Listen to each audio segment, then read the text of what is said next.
Picture this: early America, a land of opportunity, but also a land with a serious cash flow problem.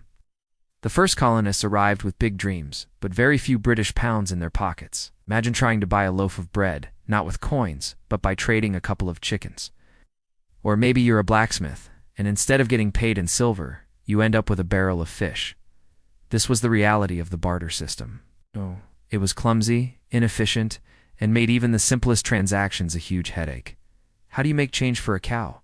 It was a daily struggle that stifled growth and made building a new society incredibly difficult. The colonies were desperate for a solution, a common medium of exchange that everyone could agree on. Little did they know, the answer was growing right under their feet, in the fertile soil of Virginia.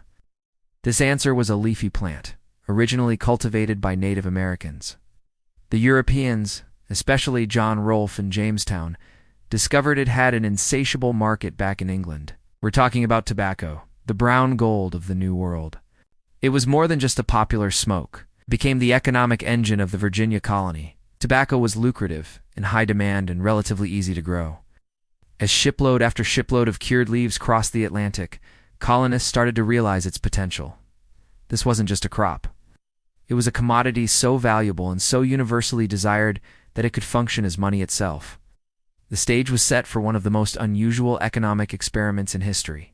The colonists were about to turn their most valuable export into their official currency, solving their money crisis in a truly unique American way. In the year 1642, the Virginia House of Burgesses made a groundbreaking decision. They officially declared high-grade tobacco to be legal tender.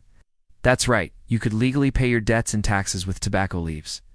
Suddenly, the entire economy of the colony began to revolve around this single crop. Imagine walking into a tavern and paying for your drink with a twist of tobacco. Or heading to the local courthouse to pay a fine, not with coins, but with a few pounds of cured leaf. It sounds strange to us now, but for early Virginians, it was just a normal part of life. This system wasn't just for small purchases either. Major transactions were conducted in tobacco. Land was bought and sold, workers were paid their wages, and even clergy were paid their salaries in thousands of pounds of tobacco per year. Perhaps the most fascinating example of tobacco's role as currency was in the tobacco brides phenomenon. The Virginia Company, seeking to stabilize the rough and tumble, male-dominated society of Jamestown, recruited respectable women from England to travel to the colony and marry the settlers.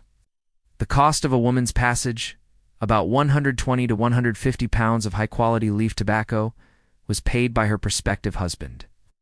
This wasn't a purchase of a person, but rather a reimbursement for the travel expenses.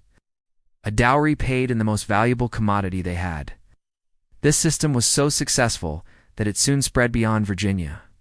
The neighboring colonies of Maryland and North Carolina, whose economies were also heavily dependent on the crop, adopted their own versions of the tobacco standard. For a time in the southern colonies, tobacco was king, not just in the fields, but in everyone's pockets. But using a plant as money wasn't without its problems. For one, the value of tobacco could swing wildly. A bumper crop one year could cause prices to plummet, while a bad harvest could send them soaring. This made long-term financial planning a nightmare. Imagine your life savings losing half its value overnight because the weather was too good. Then there was the issue of quality. Not all tobacco was created equal. Shrewd. Traders might try to pass off low-grade, moldy leaves as premium stuff, essentially a form of early counterfeiting. You had to be a tobacco expert just to make sure you weren't getting ripped off every time you made a transaction. It was a constant battle against what they called trash tobacco. And let's not forget the sheer inconvenience of it all. Tobacco is bulky, heavy, and perishable. Imagine having to haul a 1,000-pound hogshead, a massive wooden barrel, down to the docks just to pay your taxes. It was a logistical nightmare. It was like trying to carry your bank account on your back. The colonists needed a better way. They needed something that had the value of tobacco, but was as convenient as cash. The system was showing its cracks, and the demand for a more stable, more portable form of money was growing. The brilliant solution they came up with would mark the next evolution in this fascinating economic story, leading to the birth of a new kind of paper money. The solution came in the form of official tobacco warehouses.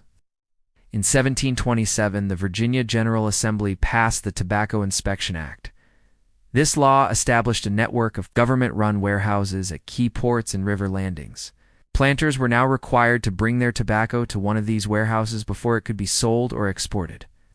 At the warehouse, official inspectors would grade the tobacco for quality and weigh it. They would discard any trash leaves and then pack the good stuff into hogsheads, sealing it with an official mark. This process standardized the quality and quantity of the tobacco, which was a huge step forward. It created a reliable standard that everyone could trust, eliminating the guesswork and arguments over the quality of the leaf in private trades. But here's the truly ingenious part. Once your tobacco was inspected and stored, the warehouse didn't give you your tobacco back. Instead, they issued you a piece of paper, a tobacco note. This note was essentially a receipt, a legal document that certified you were the owner of a specific amount and grade of tobacco stored safely in a government warehouse. These notes were redeemable for the actual tobacco at any time, but people quickly realized it was much easier to trade the notes themselves. Suddenly, you didn't have to haul a heavy barrel of tobacco around to buy something. You could just hand over this convenient piece of paper. The tobacco note became a form of representative money, one of the earliest forms of paper currency in America. These tobacco notes were a massive success. They were far more convenient and secure than carrying around bundles of leaves. For the first time, the colonies had a stable, government-backed paper currency. A merchant in Williamsburg could accept a tobacco note with confidence, knowing it represented a real, inspected, and safely stored asset. This new system lubricated the wheels of commerce.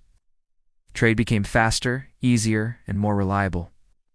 These notes circulated widely, used for everything from paying debts to purchasing imported goods.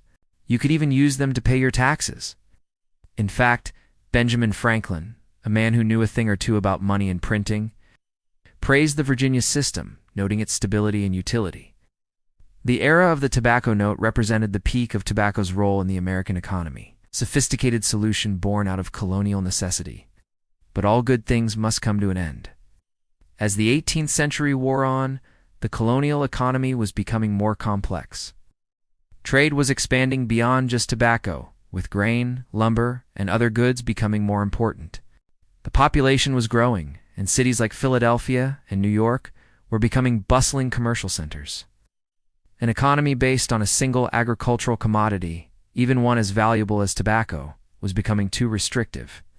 The financial needs of the burgeoning colonies were outgrowing the tobacco standard. There was a growing need for a more versatile and universally accepted form of currency that could facilitate trade not just with England, but between the diverse colonies themselves.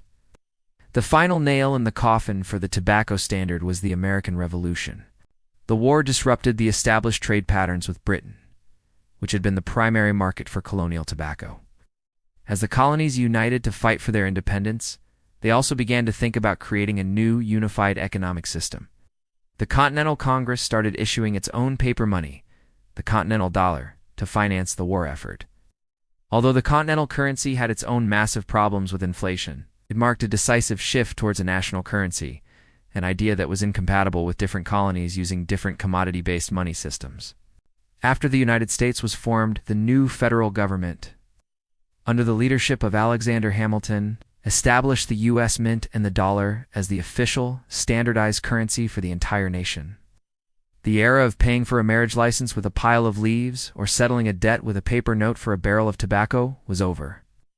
But we shouldn't forget this incredible chapter in American history. The tobacco standard wasn't just some quirky historical footnote. It was a vital and innovative solution to a real economic crisis. It fueled the growth of the southern colonies for over a century, shaped their society, and paved the way for more sophisticated financial systems. It's a powerful reminder of human ingenuity and our ability to adapt and create value from the resources around us. So next time you see a dollar bill, remember its strange and leafy ancestor, the brown gold that once served as the lifeblood of a nation in its infancy. Thanks for watching, and if you enjoyed this journey into the past, don't forget to like and subscribe for more stories.